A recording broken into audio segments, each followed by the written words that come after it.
Ayan.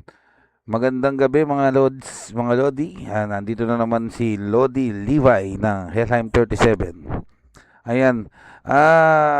Gagawa lang ako ng tutorial tungkol dito sa Olivone. Mabilisan lang to. Kasi may seeds war ngayon.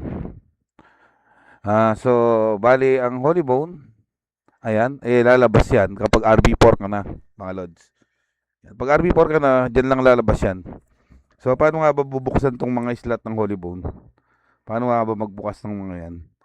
To, kung mapansin nyo, lahat ng slot ko is open na. Ayan, may mga laman na rin. Pero, paano nga ba natin buksan yan? So, ang kailangan lang natin gawin, kasi pag apak mo sa RB4, automatic yan, Lods. Mga Lods, lalabas ito, itong Demon Seal Tower. Ayan. So, every floor is may kailangan kayong kalabanin na boss. And every floor is magkakaroon kayo ng rewards na Holy Bone Shattering Spirit. Okay?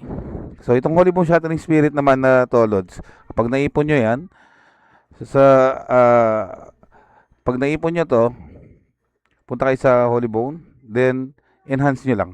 Enhance, ayan. Ito yung gamit nyo, yung Holy Bone Shattering Spirit. Dito papasok yan mga Lods. So kapag marami na kayong ipon, enhance nyo lang. Every enhance, every 10th level or ma-enhance nyo ng 10 besto, ma-open ang slot nito pa isa-isa. Okay? Ganon din sa lahat ng parts ng set nyo. Okay? So, saan nga ba natin nakukuha tong mga Forsaken Soul? Ito. Kung mapansin nyo, meron akong mga Forsaken Soul. Yan, mga level 1 yan, kulay green. So, nakukuha natin yan sa KD. Ayan. Sa Holy Bone. Pag RB4 na kayo, pwede na kayong mag Holy Bone.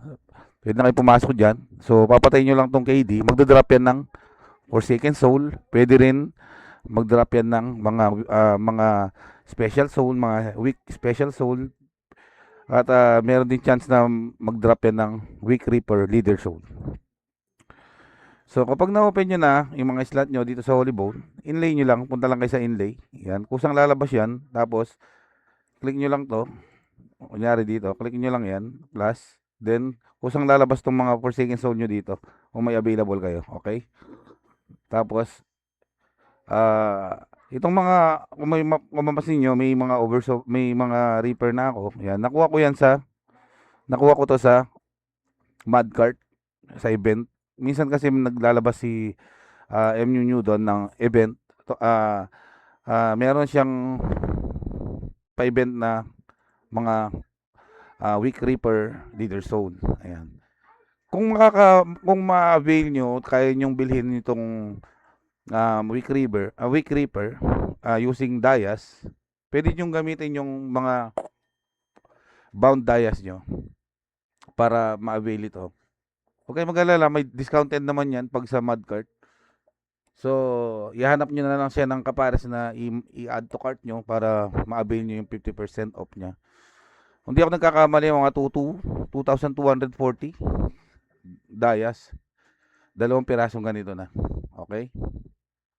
And then, paano nga ba natin palabasin itong itong avatar niya? Kung mapansin nyo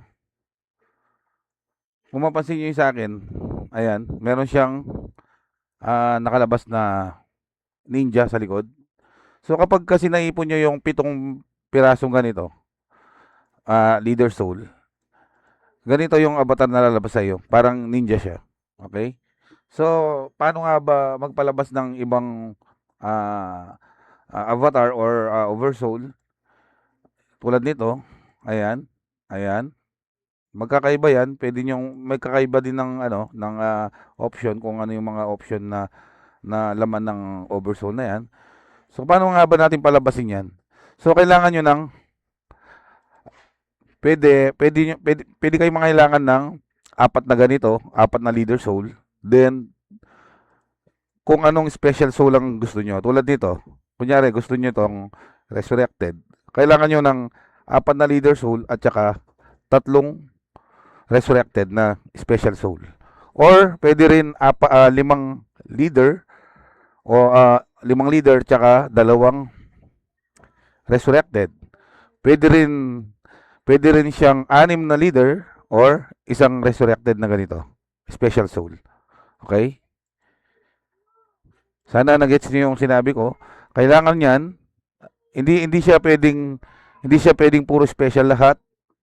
Sa leader soul pwede siyang puro leader lahat. Tulad ng Reaper, puro Reaper lahat, pwede.